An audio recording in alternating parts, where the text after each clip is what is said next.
ఉందండి, ఒక పుస్తకం ఉందండి.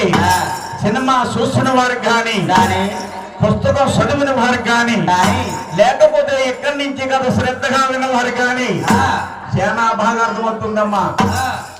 ఏమండి మాట్లాడకూడదు, సైలెంట్గా ఉన్నారు మీరు. ఏమండి చాలా బాగా అర్థమవుతుందండి.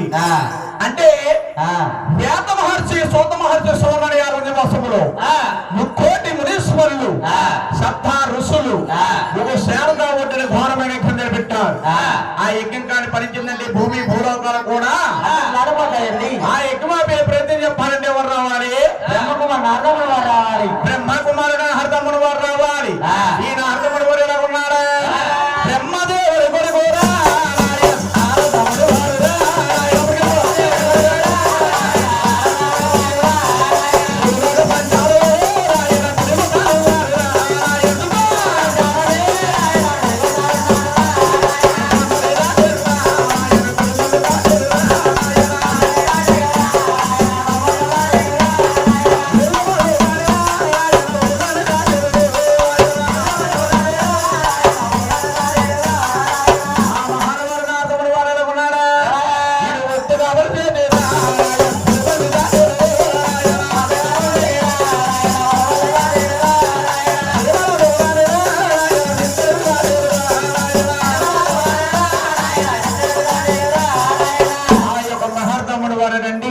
చక్కగా భూలోక పట్నం వచ్చి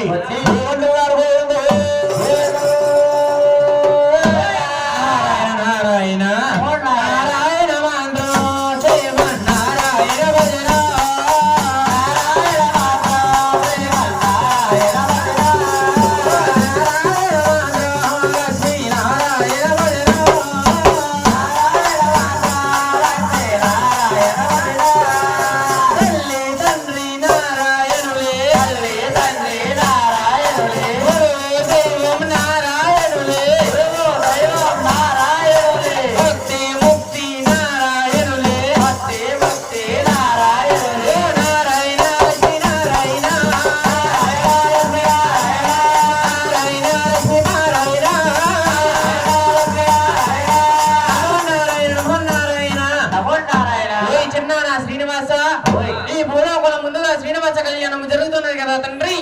ఈ శ్రీనివాస కళ్యాణంలోనే కమ్మడి కళాభోజనం కల్పించవా తండ్రి. అబ్బేవాడనేవి అడ్డు పెట్టేవాడనేవి అతన చిన్నవాడు కైలాస పట్టాన చక్రం ఉన్నాడయ్యా. దగ్గరికి వెళ్తే నేను ఏదో చెప్తానాయన. అలాగే తండ్రి వెళ్ళి వచ్చేది కైలాస కాపురమా